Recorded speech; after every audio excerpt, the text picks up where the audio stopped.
So, welcome back to a new One Man's Trash. I am purposely hiding myself for the big reveal. Are you ready? Is that what the R stands for? Yeah, big reveal. I love that you got your Texas Rangers jersey. Yeah, it was supposed to be opening. Globe Life Field was supposed to open this week. So it's sad to. Oh, whoa! Fancy! Wow. What's up? I figured with that, if we were buddy? going to do a special day on signed baseballs and signed memorabilia, that you should dress the part. Oh, thanks. Thanks for letting me know. As I'm sitting here looking like Joe Fan, and you're over No, there you don't look looking like Joe sharp, Fan. dude. You do not look like Joe Fan. All So for today's One Man's Trash, it's super fun. We are going to take a look at some of our signed memorabilia that we have. If you know the premise of the show, it's basically show and tell. There is nothing I'm giving away today. Yeah. I do have the jersey Nice. for cargo that I can give away. You just have to tweet us. And I do have the stealing gloves that I'm not wearing right now. So basically, you're just going to make somebody ask for them, and if they ask for them, they're theirs? Is it that simple? Or do you want to... I'll let you think of the legit. You're the smart. I got a couple things I wouldn't mind giving away as well as we kind of move on. But I guess we probably should have had a better plan as far as exactly how we wanted to do that. Whether we make people earn it, whether it's the fifth person to send a tweet. Of course, with me on Twitter, I have my my notifications are muted from people that don't follow me. So if you aren't following me and try to send me a note, that wouldn't be fair because I wouldn't see it. So we'll have to, and maybe I have to release that for this little time being. But we got to get it. We got to get it figured out for sure. How about the person that sends? Well, I mean, if you say the person that sends 100th retweet, the person that's like number 98 is not gonna do it. That's right. So they're like, I'm just. Well, they may wait. not see your mentions if you say fifth person to ask for it or something like that, or I don't know. We'll figure it out. We'll think of it, and we'll let y'all know. How about that? Okay. So do you want me to start, or do you want? So let me just be clear. You said signed memorabilia. Are we not doing only baseballs today? Well, it's the reason why I said signed memorabilia is because the first thing I'm going to show you, and the reason why I'm wearing the jacket. All right. Well, go for it then. I mean, you look the nicest by far. By the way, real quick before we start, did you get your light that you were talking about? It hasn't showed up yet? No, it's still not here. No, Oh, still man. waiting on it. All Still right. waiting on it. All right. So growing up in Southern California, I had two broadcast voice in my head. And you know where I'm going with this. Number one was Vin Scully. I mean, Vin was the man. To have him say your name as a major leaguer. It's time for Dodger baseball. Is still ranks as my favorite thing that's ever happened to me. The other voice was Chick Hearns, the voice of the Lakers for a bunch of years. He was the close the refrigerator door, the eggs are getting cool, and the jello's jiggling. It's awesome. I've never done that for a baseball game. But getting a chance to meet, one of your idols when it comes to broadcasting, you and I never thought that we were going to end up being broadcasters when we were done playing baseball. We're going to play forever. That's right. So I had the chance to meet Vin Scully, and I'm wearing the same jacket. Look at you, sharp. I know. Look at not as sharp as Vin, of course, in the nice yellow tie and pocket square, but that's pretty impressive, man. What year was that? That's a nice one. This is from, obviously, it looks like 7 years ago because look at my face. You look super young in that picture, man. Well, I also need to shave. No, you don't. But it says, Ryan, great watching you play Vin Scully. That's pretty cool, man. And this is pretty cool. I'll send a better picture so we can show it. And the part that was so cool about this, and I have to share, I had this picture taken for me back in 2015 when I had the chance to interview him at Dodger Stadium, and he gave me a great bit of advice. He said when he was coming up through the ranks, his very first broadcasting experience was at Fenway Park, and he was calling I believe it was a state football game. He was given the opportunity from Red Barber. Everybody knows that Red Barber was the voice of the Brooklyn Dodgers for a bunch of years. And eventually Red Barber passed the baton to Vin Scully. And the day that Vin did this football game at Fenway Park, he was really feeling good about it. And it was like a fall day in Boston. It was really nice outside. And he goes to Fenway and he's assuming that he's going to call this game in the press box. And he didn't bring a jacket. And it ends up he's calling this game not from the press box, but on top of the press box. So he's standing outside and he's freezing his butt off. And he says it's not a great broadcast. It's not a good game. And the next day he goes and sees Red Barber, and he's assuming that that's the last time he's ever going to do a game. And Red says, you're going to get an opportunity to do more baseball games with me. And he was like, why are you giving it to me? He was like, because I knew that you were standing in the freezing cold, unprepared, and you never once mentioned how cold you were or how cold it was. Nice. And something like that is really cool. And then for him to say, you know, the one thing that you have, CJ, that nobody else has is yourself, and to always be yourself. And that's why I really admire this guy. And I ended up getting this thing signed his very last weekend at Dodger Stadium when he had thousands of requests. Boyd, who's been his left-hand man for forever, was able to get Vin to sign this for me. So it's really, really special. That's awesome, man. And it's a really good point, because we do have a tendency sometimes, I think, to do that. We have to be careful as broadcasters. If the environment maybe isn't great for us, not to complain about it on air, whether it back in the old days of Globe Life Park, when it would be 105 degrees first pitch and the windows are open and you're sweating your tail off. And it was pretty uncomfortable to call a game in those spots, and to try to make sure that you're having good energy the entire time, not bringing the fans down with you regardless. Or if it's super cold, I had to call a college game one time. It's like 40 degrees. There was no press box. We were basically sitting in the stands with a tent over. So it was miserable. And if you're not careful and you relay that to fans, and that's great advice, it ruins the broadcast. So pretty amazing that Vin Scully knew that early in his career. And then it was recognized, right? So that's something he can pass forward, which is really important. That's a big part of our business, is the people you have a chance to talk to that give you some advice to carry it forward, man. So that's awesome. One of the best to do it. So along those same lines, then I'll bring up my first baseball. Not quite a broadcaster, but certainly a voice, especially to a certain part of the country that people absolutely loved. As you know, I grew up a Yankee fan and going to games at Yankee Stadium, and it was called the Voice of God when you went into Yankee Stadium, and that was when you got a chance to listen to, I'll see if we go, Bob Shepard, of course, you know, the very famous, now batting number 23. And then, of course, with Derek Jeter continuing even after Bob had passed away, to still have the one guy where Bob Shepard still called his name every time he came to the plate. Now batting for the New York Yankees, the shortstop, number 2, Derek Jeter.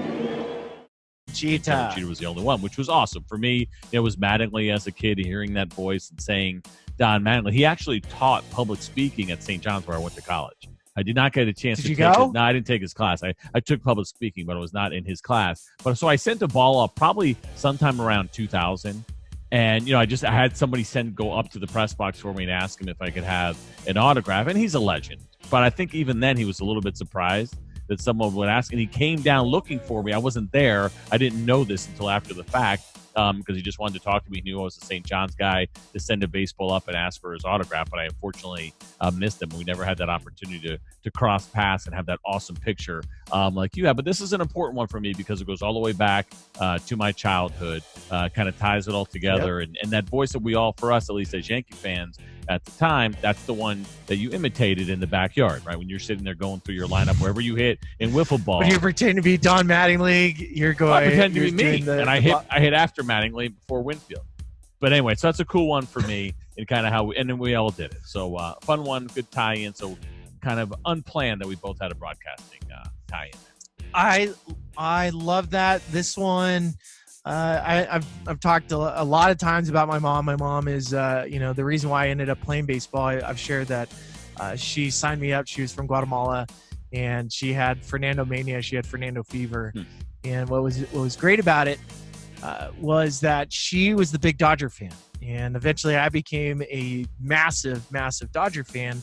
And so this next baseball, it's not signed to me. Mm-hmm. This was signed to my mom. Oh, wow. This is my mom's name was Esperanza. It was Essie for short. And it says, to Essie, good luck. And it's written by Tommy Lasorda. Nice one. And this was really cool because it kind of shows that, baseball and how you get impacted. It's not always a love affair from just the kid. Mm-hmm. Like there's such a love affair with your parents and that connection that they passed down to you. And I always look at that baseball and it gives me goosebumps, because it's like I ended up fulfilling a dream that was of mine. But to see, because she enjoyed it so much when she was around, that it was really cool to see her son's career in her eyes, because she was still such a fan of the game before I became a fan of the game. So that baseball, I'll send a picture of that to you too. Did she cool. Give that to you, or was that just kind of something you inherited after the fact? How did you guys treat it? Yeah, I inherited after the fact, because this used to sit on my mom's desk. So cool. This was a big deal to her. And what's really funny is when you start looking at the baseball, this was a Little League baseball, an old Spalding ball. Oh, that's funny. So I don't even know how she got it. I don't know if it was like being sold at whatever. It was like an event that she went, and she met Tommy there. So accidentally, again, I think we can make a little bit of a connection. So this next one for me is also actually a Spalding baseball. See if we get the light up. There it is. Now, I got it. Kind of a little bit of a fake, though, as I bring it up here. Is that from the Sandlot? Nope, you see it there, right? Official National League ball. Is that Ford Frick on there? Ford Frick. So this is actually a replica, but this was a baseball. I hope I don't get in trouble, that I took off the set of 42. I had a small role in the movie 42, and so they had to do all these replica baseballs, even though I don't know if they ever did any real tight shots.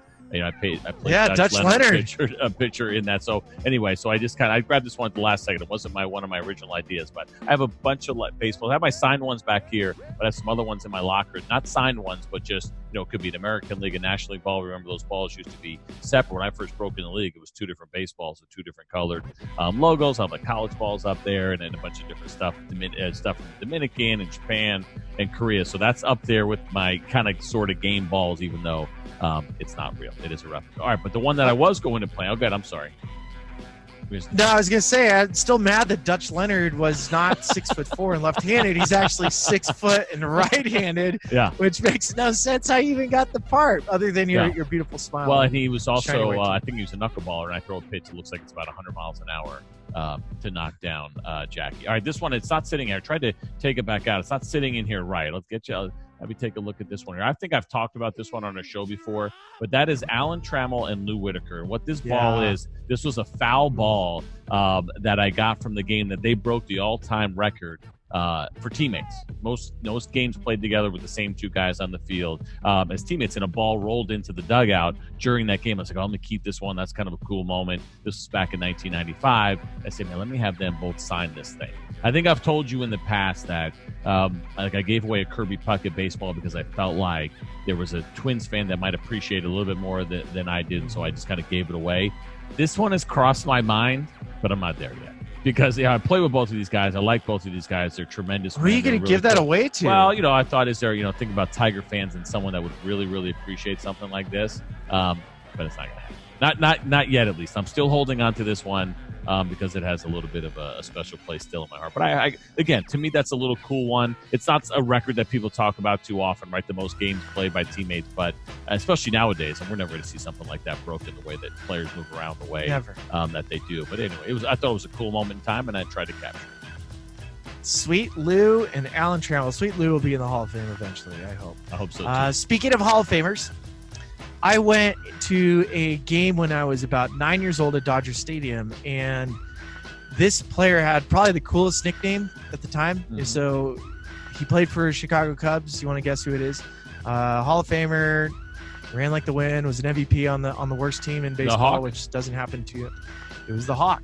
Oh, and I was at a game where he hit 2 home runs in a game off Tim Belcher. Mm-hmm. And I think it's May 5th, 2000 or 1989. So Look that up. I promise it's there. And you and I, we've asked for autographs from people before. Mm-hmm. Yeah, right? Like we've gone, or we asked a clubhouse attendant to send a baseball over. Yeah. This one I went up and asked specifically to the Hawk. Mm-hmm. And I don't usually get too nervous. Yeah. But I was really, really nervous for this one. Uh-huh. And here's Andre Dawson. Whoa, that is a big league signature too, buddy. What? That is as pretty as it gets right there. Are you serious with that? Yeah, he's got good handwriting. Man. That is gorgeous. It was gorgeous. He was on the field with the Marlins, and I was scared to death to go ask him because it was a hero of mine. He was one of those guys where you saw him play. Yeah. And he was like, that's the best player in baseball by far. Yeah. That's by far the best player. And he stood out in my youth. I always pretended to be Andre in the backyard. I was always the hawk. That or I was a Dodger. Like I always traded for him in my mind to the Dodgers. Yeah. So he would hit the middle of the lineup. But like, I still get nervous. Like, I'm still a kid, right? Yeah. Like I'm a big leaguer, but I'm going up to this guy and I'm completely nervous. Going like, Mr. Hawk, can you sign this for me? And he was like, yeah, no problem. How are you? Blah blah blah. Yeah, that's amazing, it's man. It's funny when you start thinking about stuff like that. Well, it's cool too because, like you said, I mean, the idea of and looking at that autograph, there are a handful of guys that really put that kind of time in. Right, Derek Jeter was kind of known for that, pretty solid autographs, and I mean, it's understandable. It doesn't matter who you are. You and I even know this, right? It can be a little bit daunting how often you get asked to sign stuff, and to scribble one once in a while or more than once in a while. It's reasonable that happens. And to think that the guys that put that kind of time in to give a real solid autograph every single time, it's something I really appreciate, man. But that was pretty, man. That was a really nice. Do you have a good autograph?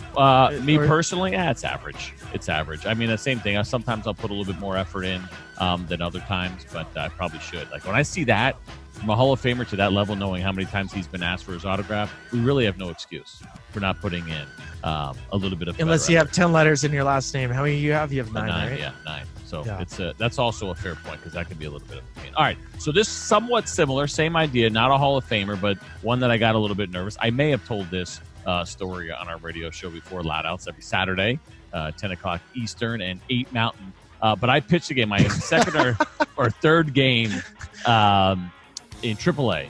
So I drafted 94. I'm in AAA in 1995.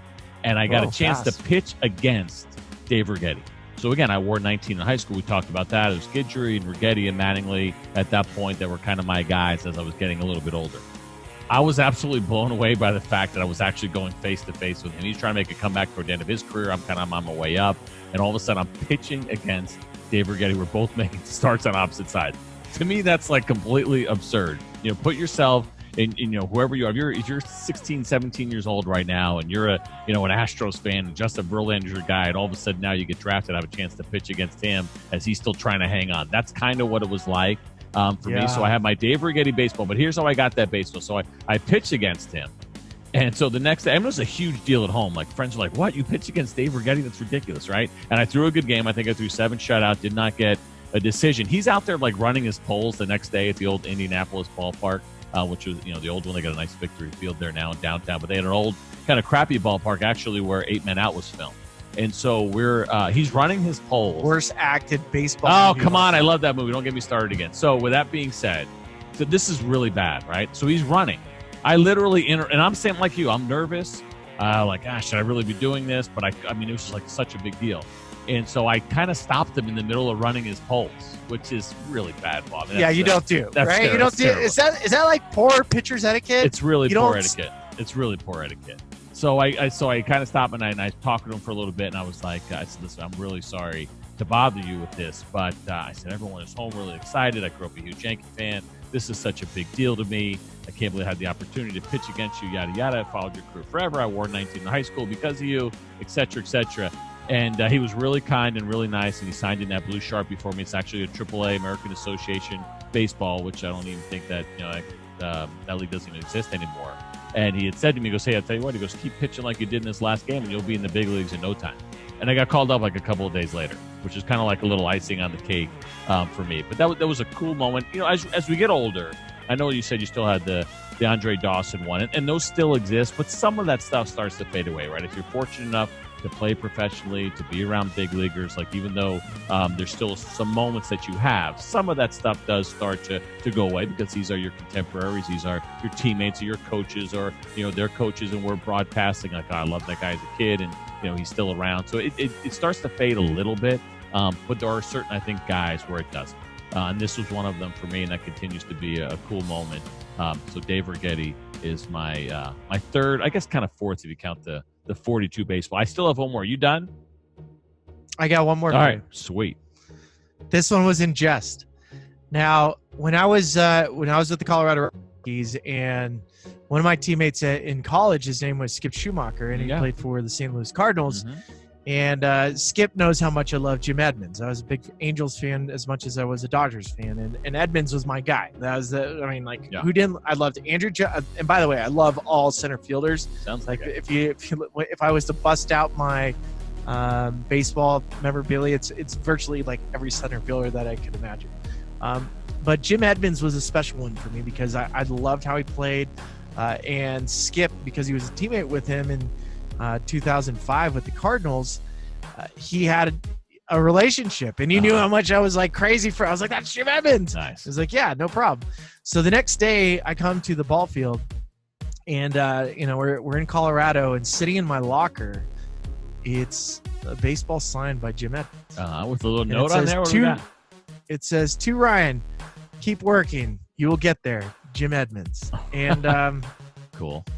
it's a little tongue in cheek, Mm-hmm. but it's also really, really cool to get some encouragement from somebody that you really admire. Yeah, no doubt. And to see it on your desk, like when you come to your locker and you have a present from another teammate or from somebody across the way, and they were thinking about you, it shows how good of a teammate Skip was. But it also, like, these things matter. And I hope if there's any ball player out there watching this stuff, like little notes like this, the handwritten note, means the world to us. It does, means man. it. And I think that's something that's easy to lose sight of as a player. And I didn't realize that really towards the end of my career, even for guys like us, right? Even if you weren't a superstar, but you're in uniform, those couple of seconds you take to maybe sign an autograph for a fan, say something nice, you remember those things. Those things really stick with you until a better player comes along and does the same thing for that guy. Then they forget about you, but that might never happen, right? That might never happen. So you got to make sure you take. You're like advantage. CJ, Roger Clemens. Exactly. That's kind of how it goes down. Have you ever had somebody take the ball away from me to try to give it to the better player? I don't say taking it away from me, but I've definitely been in that spot where they're like, you kind of see them change their priorities a little bit. I get it. I would too. If I was sitting in their position, I'd be more interested in getting that guy's autograph than mine. All right, last one for me, and this was kind of a fun one. This really is what started autograph collecting for me, even to begin with. This was one of the first autographs that I ever got in 1994. And you don't generally ask for the autograph of someone that you dominate on the field, but I wanted to. And listen, I appreciated his efforts, and he was trying his best, but he just had a really difficult time. And I don't know if you'll be able to recognize that autograph there. A little tough to see. I'll give you a little hint that might help you out a little bit. This is I mentioned it was my first year in baseball. That is a Southern League baseball. Southern League is AA. I was playing in Chattanooga, Tennessee at the time. Any guesses? Manny Ramirez? On this Hall of Famer right here? No, he's not. How we doing over there? Any guesses? I can't. He's in the Hall. I'll give you one more hint. He's in a Hall of Fame. He's got tons of championships under his belt. They are about to release a 10-part special, I believe, on him coming up here. Michael Jordan? You chopped him up? A Michael Jordan baseball that I got when I faced him. You talk about cool moments, man. Like right when I signed, he's in that league. I go from playing at St. John's to playing in a league that included Michael Jordan. So I sent a couple of baseballs over. Only one came back. And I should be grateful that I got even that one. But you talk about being starstruck, dude. Like I tell people all the time, for me, standing on the mound or being on the field, the only two times that I was like, ooh, wow, was facing Michael Jordan. Like I'm standing there, dude, this guy's 60 feet away from me when I'm 21 years old, and I got to try to get him out. I'm like, that's Michael Jordan, dude. Like that was no doubt the biggest one. Forget about all the great baseball players that I faced over the years. And then Frank Thomas actually was the other one. And Frank Thomas, and of course I admired him and got to work with him later, and good dude, just got a text from the other day, really like Frank a lot. We've had some fun moments in broadcasting together. But it was because he was so big. Like he really stuck out. Like how big he was in the box absolutely blew me away. So those are the two moments where I found myself standing on the mound going, holy crap, that's Michael Jordan and that's Frank Thomas. So yeah, fun moments for me. I do have a little video. I'll see, but it's really grainy. I think that my dad took from the first base side. I'll try to drop it in here of me. But you carved him up. He didn't get a hit off you? Well, so here's the deal. Here's the truth. I faced him 5 times. Punched. Number 45, Michael Jordan. Him out twice. And in typical CJ Nikowski fashion, I walked him 3 times. I think it's because I was overwhelmed, again, by the fact that it was the greatest living basketball player standing just 60 feet away from him. Do you think it, like, from your baseball sensibilities, if that guy, if Michael was given an extra year or two, could he have made it to the big leagues? I don't know if he could have made it to the big leagues, but he definitely held his own. I know some big hole in the sling up in it. I mean, yeah, he's tall, like big hit like hole that, in the middle. When you're that big, no doubt, man. But I will tell you this: it's almost like Tim Tebow. You know, is he ever going to be a big leaguer? Probably not, but he's made strides, and he's certainly put the effort in. And it hasn't been, a joke for him. It's something he's taken seriously. So, had he started a little bit earlier, I think for Michael Jordan, maybe. I don't think he ever would have been an impact big leaguer, but he may have had a chance to at least get there if he really wanted to put that time in. But what a cool thing for the Southern League. At the time, I imagine it'll be part of his story in that 10th quarter. That's going to be on ESPN, right? I believe it's coming out on April 19th. So a couple of weeks. They moved it up, apparently. Yeah, it's going to be a good one. And I'm sure I'll be in it. I'll be in it. I gotta believe he's going to mention me. All right, that will do it for our show. One Man's Trash. We'll be back at it later on this week. What do you want to do for the next one? So I had an idea. We'll see if you want to do. I don't know how. Now you had the Vin Scully thing, so this may have ruined it. I should have thrown it out to you earlier. What about things that are framed? Oh, to save it? No, things that are framed. You think you can get 3 things that are framed that'll be worth talking about for you? I got 3 things right behind my shoulder that are. All right. Yeah, first point. Yeah, that are right. 3 things that are framed. Let's go with there. things that are framed next time. Okay, things that are framed. I'm looking forward to it. Thanks for paying attention, everybody.